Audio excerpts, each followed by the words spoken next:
ನಿಮ್ಮ ಕೈಲಿದು ಆಗ್ತಾ ಇಲ್ಲ. ರಾಜಣ್ಣ ಅವರಿಗೆ ಪ್ರಮುಖವಾಗಿ ಈ ಬೆಂಗಳೂರು ಗುಂಡಿಗಳ ಸಮಸ್ಯೆಗೆ ಕಾರಣ ಏನು? ಕಾರಣವಾಗಿ ಪ್ಲ್ಯಾನು. ಯಾಕೆಂದರೆ ಸಾರ್ ಹೇಳಿದ್ರು, ಬಡಾವಣೆಗಳನ್ನ ನಮ್ಮ ನಗರ ಯೋಜನೆಗಳು ಮಾಡಬೇಕಾದ್ರೆ ಚಿಕ್ಕ ಚಿಕ್ಕ ಪ್ರದೇಶಗಳಲ್ಲಿ ಈ ಪ್ರೈವೇಟ್ನವ್ರಿಗೆ ಲೇಔಟ್ ಮಾಡೋದಕ್ಕೆ ಬಿಟ್ಟಿರೋದು. 1 ಎಕರೆ 2 ಎಕರೆ 10 ಗುಂಟೆ 5 ಎಕರೆ ಈ ಥರದಲ್ಲೆಲ್ಲ ಖಾಸಗಿಯವರಿಗೆ ಬಡಾವಣೆಗಳನ್ನು ನಿರ್ಮಾಣ ಮಾಡೋಕ್ಕೆ ಕೊಟ್ಟಂಥ ಸಂದರ್ಭದಲ್ಲಿ ಈಗ 5 ಎಕರೆದಲ್ಲಿ ಒಂದು ಲೇಔಟ್ ಮಾಡಿದ್ರೆ ಅವನು BDA ಅಪ್ರೂವ್ ಪ್ರಕಾರ ಎಷ್ಟು ರಸ್ತೆಗಳನ್ನ ಬಿಡಬೇಕು ಮತ್ತು ಸಮಾಜಕ್ಕೆ ಬೇಕಾಗಿರ್ತಕ್ಕಂಥ ಚಾಲೆಂಜಸ್ ಏನಿದೆ ಅವಕ್ಕೆಲ್ಲನೂ ಅವಕಾಶಗಳನ್ನು ಮಾಡಿಕೊಟ್ಟಿರಬೇಕು.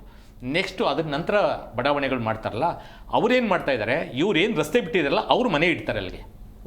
ಅಂದರೆ ಥ್ರೂ ರೋಡ್ಸೇ ಇಲ್ಲ. ಇವ್ರೇನು ರಸ್ತೆ ಬಿಟ್ಟಿದ್ರೆ, ಬಡಾವಣೆ ರಸ್ತೆ ಬಿಟ್ಟಿದ್ರೆ ಮೇನ್ ರೋಡು, B ಬಡಾವಣೆ ಅಲ್ಲಿಗೆ ರೋಡ್ ಕ್ಲೋಸ್ ಮಾಡ್ತಾನೆ, ಡೆಡ್ ಎಂಡ್ ಮಾಡ್ತಾನೆ.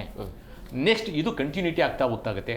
ಹಾಗಾಗಿ ನಮಗೆ ನೇರ ರಸ್ತೆಗಳು ಒಂದು ಸುಗಮ ಸಂಚಾರಕ್ಕೆ ತುಂಬ ಅಡ್ಡಿ ಆಗ್ತಾ ಇರ್ತಕ್ಕಂಥದ್ದು ಬಹಳ ಪ್ರಮುಖ ಕಾರಣ. ಇದು ಹಿಂದಿನಿಂದಲೂ ಅಡಿಪಾಯ ಹಾಕಿರ್ತಕ್ಕಂಥ ಒಂದು ಕೆಟ್ಟ ಒಂದು ಮನಸ್ಥಿತಿ.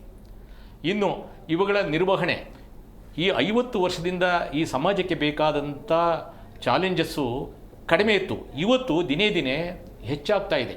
ನಮಗೆ ಇವತ್ತು ಕಸ ಇರ್ಬೋದು, ರಸ್ತೆ ಇರ್ಬೋದು, ಟ್ರಾಫಿಕ್ ಇರ್ಬೋದು, ಕುಡಿಯೋ ನೀರಿನ ವ್ಯವಸ್ಥೆ ಇರ್ಬೋದು, ವಿದ್ಯುತ್ ಶಕ್ತಿ ಇರ್ಬೋದು, ಶಾಲೆಗಳು ಇರ್ಬೋದು, ಇನ್ನೂ ಇತರೆ ಕೈಗಾರಿಕೀಕರಣದ ಒಂದು ಇದು ಒತ್ತಡ ಜಾಸ್ತಿಯಾಗಿ ನಮಗೆ ಹೊಸ ಹೊಸ ಅಪೇಕ್ಷೆಗಳ ಜನರ ಅಪೇಕ್ಷೆಗಳು ಜಾಸ್ತಿ ಆಗ್ತಿದ್ದಂಗೆ ನಾವು ರಸ್ತೆಗಳನ್ನು ನಾವು ವಿಶಾಲವಾಗಿ ಮಾಡಬೇಕಾಗತ್ತೆ. ರಸ್ತೆಗೆ ಪಕ್ಕದಲ್ಲಿ ಸರ್ವಿಸ್ ರೋಡ್ಗಳು ಕೊಡಬೇಕಾಗತ್ತೆ ಮತ್ತು ಸಾರ್ವಜನಿಕರ ಉಪಯೋಗಕ್ಕಾಗಿ ನಾವು ವಿಶೇಷವಾಗಿ ಸ್ಥಳಗಳನ್ನು ನಿಗದಿಗೊಳಿಸಬೇಕಾಗುತ್ತೆ. ನೀವು ಅದನ್ನು ಡೆವಲಪ್ ಮಾಡಿ ಅಭಿವೃದ್ಧಿಗೊಳಿಸೋದು ನಂತರ, ಮೊದಲು ಆ ಪ್ರದೇಶಗಳನ್ನು ಸೀಮಿತಗೊಳಿಸಬೇಕು, ನಂತರ ಅವನ್ನು ಅಭಿವೃದ್ಧಿಗೊಳಿಸಬೇಕು.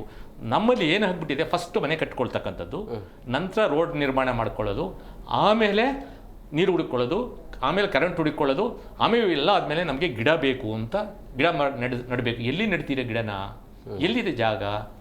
ಒಂದು ರಸ್ತೆ ಇವತ್ತು 30 ಅಡಿ ಅಥವಾ 40 ಅಡಿ ರಸ್ತೆಯಲ್ಲಿ ನಮ್ಮ ಮನೆ ಈ ಕಡೆ ಮನೆ ಕಟ್ಟಬೇಕು, ಆ ಕಡೆ ಮನೆ ಕಟ್ಟಬೇಕು. ಮತ್ತು ನಮ್ಮ BBMP ಕಾನೂನು ಏನು ಹೇಳುತ್ತೆ, 1 ಮೀಟರ್ ಬಿಡಬೇಕು ಅಂತ ಹೇಳ್ತೀರಿ. 1 ಮೀಟರ್ ಬಿಡಬೇಕಾದ್ರೆ ನೀವು ನಿವೇಶನದ ಅಳತೆಗಳನ್ನ ಹೇಗೆ ನೀವು ನಿರ್ಮಾಣ ಮಾಡಬೇಕು, ಪ್ರಾವಿಷನ್ಸ್ ಮಾಡಬೇಕು. ನೀವು ಮಾಡಿರ್ತಕ್ಕಂಥದ್ದೇ ಚಿಕ್ಕ ರಸ್ತೆ ಅಲ್ಲ, ಚಿಕ್ಕದಾದಂಥ ಒಂದು ನಿವೇಶನ, ಅದರೊಳಗಡೆ ನೀವು 1 ಮೀಟರ್ ಬಿಡಬೇಕು ಅಂತ ಹೇಳ್ತೀರಿ. ಮತ್ತು ಬಿಟ್ಟರೆ ಅವ್ರ ಮನೆ ಕಟ್ಕೊಳ್ಳೋದಕ್ಕೆ ನಮಗೆ ಜಾಗ ಸಾಕಾಗೋದಿಲ್ಲ ಅಂತಾರೆ. ಇದೆಲ್ಲ ಕಾನೂನಲ್ಲಿ ಇರೋದು ಬೇರೆ, ಬಟ್ ವಾಸ್ತವಿಕವಾಗಿ ನಡೆಯತಕ್ಕಂಥದ್ದೇ ಬೇರೆ ಇರುತ್ತೆ. ಮತ್ತು ರಸ್ತೆನಲ್ಲಿ ನಾವು ಚರಂಡಿಗಳನ್ನ ಎನ್ಕ್ರೋಚ್ ಮಾಡ್ತೀವಿ ಮನೆ ಕಟ್ಟಬೇಕಾದ್ರೆ. ನಮ್ಮ ಮನೆ ಮುಂದೆ ನಾವು ಗಾಡಿನೂ ನಿಲ್ಸ್ಕೊಬೇಕು, ನೀವು ನಿಲ್ಸ್ಕೋಬೇಕು, ನಾವು ನಿಲ್ಸ್ಕೊಬೇಕು. 30 ಅಡಿನಲ್ಲಿ 10 ಅಡಿ ಹೋಗ್ಬಿಟ್ರೆ ಇನ್ನು ಉಳ್ಕೊಳ್ಳೋದೆಷ್ಟು? ಇನ್ನು ಎರಡೂ ಆ ರಸ್ತೆಯಲ್ಲಿ ವಾಹನಗಳು ಎರಡೂ ದ್ವಿಮುಖವಾಗಿ ಓಡಾಡ್ತಕ್ಕಂಥ ಅವಕಾಶ ಎಲ್ಲಿ ಸಿಗುತ್ತೆ? ಅಲ್ಲಿಗೆ ಸಂಚಾರಕ್ಕೆ ಅಡಚಣೆ ಆದಂಗಲ್ವೇ? ಇದಕ್ಕೆ ಯಾರು ಕಾರಣರು? ನಾವು ರಚನಾತ್ಮಕವಾಗಿ ಮಾಡಬೇಕಾದಂಥ ವ್ಯವಸ್ಥೆಗಳನ್ನು ತಪ್ಪಾಗಿ ಮಾಡಿದ್ದೇವೆ. ನಿರ್ಧಾರಗಳನ್ನು ಮೊದಲೇ ನಾವು ಸರಿಯಾಗಿ ತೆಗೆದುಕೊಂಡಿದ್ರೆ ಇವು ಆಗ್ತಾ ಇರಲಿಲ್ಲ. ಈಗ ಈ ವಾಹನಗಳ ಸಂಖ್ಯೆ ಹೆಚ್ಚಾಗ್ತಾ ಇರೋದ್ರಿಂದ ನಾವು ಲೇಔಟ್ ಮಾಡಿಬಿಟ್ಟಿದ್ವಿ. ನಮ್ಮ ವಾಹನಗಳು ಎಲ್ಲಿಡಬೇಕು? ಹಾಗಾದರೆ ರಸ್ತೆಗಳಿಗೆ ನಾವು ವಾಹನಗಳು ಬೇಕು, ಎಲ್ಲರಿಗೂ ಬೇಕು, ಓಡಾಡಬೇಕು. ಮತ್ತು ಅವನ್ನ ಎಲ್ಲಿಟ್ಕೊಳ್ಳೋದಕ್ಕೆ ಅಂತ ಎಲ್ಲಾದರೂ ನೀವು ನಿಗದಿ ಮಾಡಿದ್ದೀರಾ? ಯಾವ ಕಾನೂನಲ್ಲಾದರೂ ನಿಗದಿ ಮಾಡಿದ್ದೀರಾ? ಎಲ್ಲೂ ಮಾಡಿದಿಲ್ಲ. ಮತ್ತು ಏನು ಮಾಡಬೇಕಾವು? ಸಾರ್ವಜನಿಕ ರಸ್ತೆಯಲ್ಲೇ ನಿಲ್ಲಬೇಕು. ಇವತ್ತು ಖಾಸಗಿ ವಾಹನಗಳಿರ್ಬೋದು, ಸಾರ್ವಜನಿಕ ಸಾಗಾಣಿಕೆ ವಾಹನಗಳಲ್ಲಿ ಇರ್ಬೋದು, ಅವಕ್ಕೆ ಇಷ್ಟೊಂದು ಬೆಂಗಳೂರು ಬಹಳ ವಿಶಾಲವಾಗಿರೋದ್ರಿಂದ ಆ ವಾಹನಗಳು ಆಪರೇಷನ್ ಆಗದೇ ಇರತಕ್ಕಂಥ ಸಮಯದಲ್ಲಿ ಎಲ್ಲಿ ನಿಲ್ಲಬೇಕು? ಎಲ್ಲಾದರೂ ಡೆಸಿಗ್ನೇಟೆಡ್ ಪ್ಲೇಸ್ ಮಾಡಿದ್ದೀವಾ?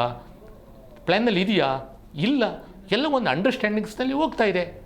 ಈ ಮಧ್ಯೆ ನಾವು ಕಾನೂನುಗಳನ್ನ ಎಲ್ಲ ಒಂದು ಕಡೆ ಪಾರ್ಕಿಂಗ್ ಅಂತ ಅಂದ್ಬಿಟ್ಟು ಅದು ಡೆಸಿಗ್ನೇಟೆಡ್ ಅಲ್ಲ, ಇರ್ತಕ್ಕಂಥ ಒಂದು ಸಾರ್ವಜನಿಕ ಪ್ರದೇಶವನ್ನೇ ನಾವು ಅವಕ್ಕೆ ನಿಲುಗಡೆ ಪ್ರದೇಶ ಮಾಡ್ತೀವಿ. ಎಷ್ಟಂದರೆ ನಮಗೆ 10 ವೆಹಿಕಲ್ ನಿಲ್ಲಿಸೋದಕ್ಕೆ ಪೊಟೆನ್ಷಿಯಲ್ ಇದ್ದಾಗ 2 ವೆಹಿಕಲ್ ನಿಲ್ಲಿಸ್ಕೊಳ್ಳೋದಕ್ಕೆ ಮಾತ್ರ ನಾವು ಒಂದು ಅವಕಾಶನ ಮಾಡ್ಕೊಂಡಿವಿ. ಬಟ್ ಉಳಿದಂಥ 8 ವಾಹನಗಳು ಎಲ್ಲಿ ಹೋಗಬೇಕು?